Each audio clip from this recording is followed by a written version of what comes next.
going on, YouTube? Boy Rob again. Shit, I made a little fresh cut.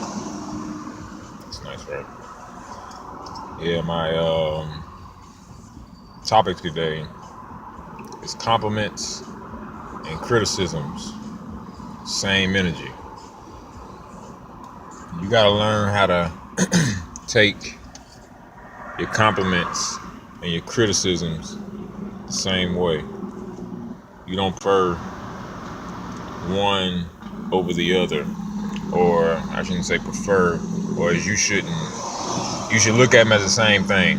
A compliment is a criticism, and a criticism is a compliment.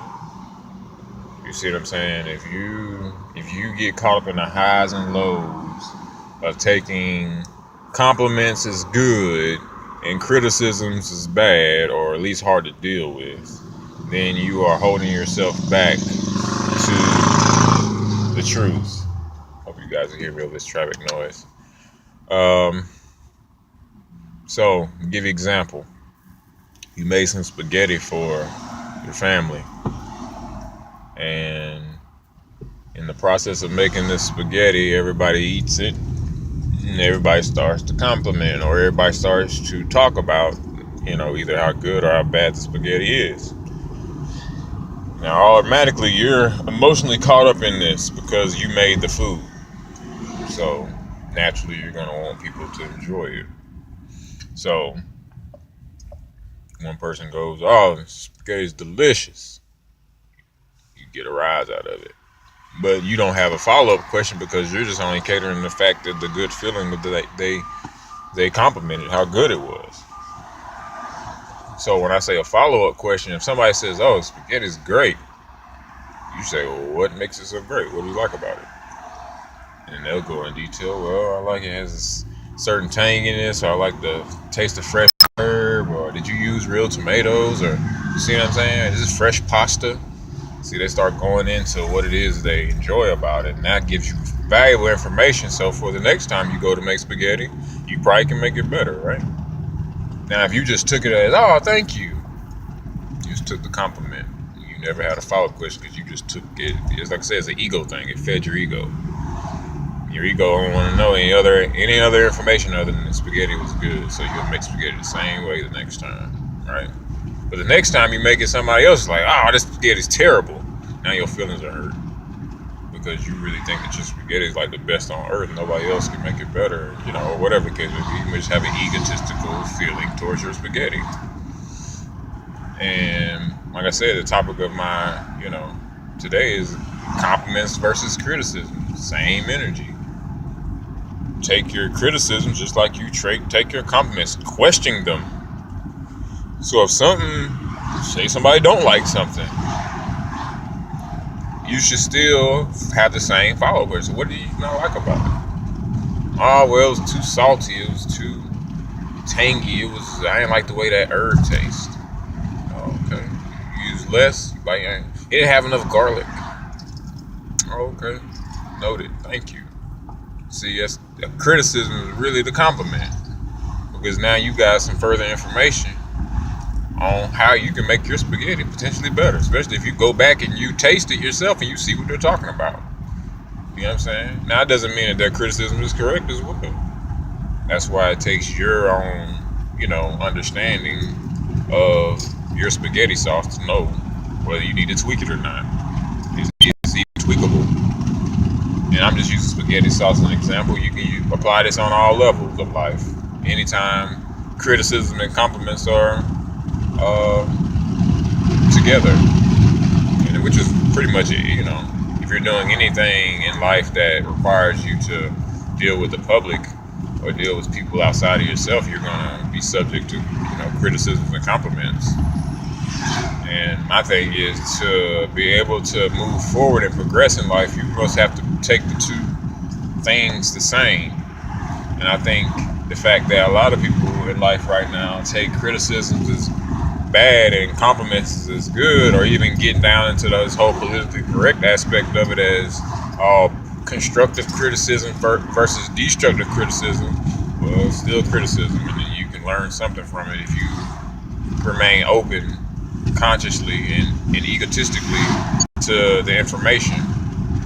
A lot of times we just in our feelings too much. We thinking with our emotions, and even our emotions on a lower level at that, not even higher emotions. Like understanding. You see what I'm saying? Most of our emotions are based off the ego, which based off fear and based off what it's been told it is, and not what it can be. So you gotta, kind of remain conscious. You have to remain conscious of the fact whether you're being super egotistical or you trying to be spiritual. Which a spiritual mind, a spiritual being is always going to want to progress in life. It's always going to want to grow in life. It doesn't ever want to stay in the same position in life. It wants to constantly progress. Now the ego, that's why I like to call that's the real nigga.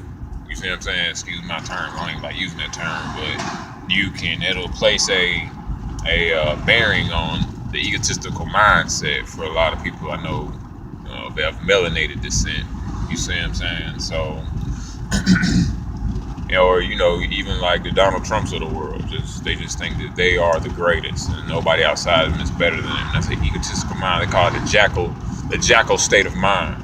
And the jackal state of mind the jackal consciousness of life does not want to be criticized. It is not the want to be corrected. It rages against that. And that's what the divine aspect of life always wants to do, is to better you. So a lot of times that it criticizes you. It tells you what you're not doing right. And your ego can block you from this blessing if you don't know how to manage it, know how to understand when you are being, super egotistical. So, compliments and criticisms, they're the same thing. It's the same energy. You have to look at it the same way. Don't get hyped about somebody complimenting you. You know what I'm saying? Don't get me wrong. You show appreciation. You show respect. That you appreciate their words. You appreciate their positive energy. But maybe you need to dig deeper on what they're complimenting or praising you about, because they could be complimenting you on something that's actually holding you back. Give an example. Let's see. All right, say you in the gym and you got some weight on the bar. You say you got 315 on the bar. You going down, and you lift it up. Boom, you get it up. You brag it. Some dude come, oh man, that's awesome, man. You're strong. That was good. It's a good set, But then another guy comes over and tells you, well, yeah, it was a good set, but man, the way you had your arm and the way you racked it, man, you really messed your shoulder up. You see what I'm saying? And he's probably right. You know what I'm saying? You probably had some improper technique that could cause you injury. But you listen to the compliment because you actually got the weight up over the criticism. Well, yeah, you got the weight up, man, but the way you had your shoulder placed, you could really mess your rotator cuff up. And if you change up your shoulder more, you actually can bench more weight. You can probably get more than that because your form's better and you'll actually use stronger muscles to get it up. See what I'm saying? You can't take compliments as good and criticism as bad, because somebody complimenting you on something, they might be complimenting you on something that's not even good for you. So just be aware, you know what I'm saying? Be forever present of your emotions, because your emotions can guide and steer you in the right direction or the wrong direction. It depends on how you use your emotions and what level you've learned to use your emotions on. Some of us has used our emotions so much in the wrong way now that we can see the right way because we know what the wrong way is, right? Then some of us can be taught from a young age how to manage our emotions and deal with things, because maybe we have emotion sound parents. You know what I'm saying? So there is no excuse in life of learning how to manage emotions or succumb to our emotions, and understand a lot of things that control your emotions can be outside of you, and compliments and criticisms are one of those things that people tend to let their emotions be affected by. So that's my time today, y'all. I just want to share that. Hopefully it can help you move forward in life and progress, and help you along this journey to wholeness. All right, Rob, I'm out of here.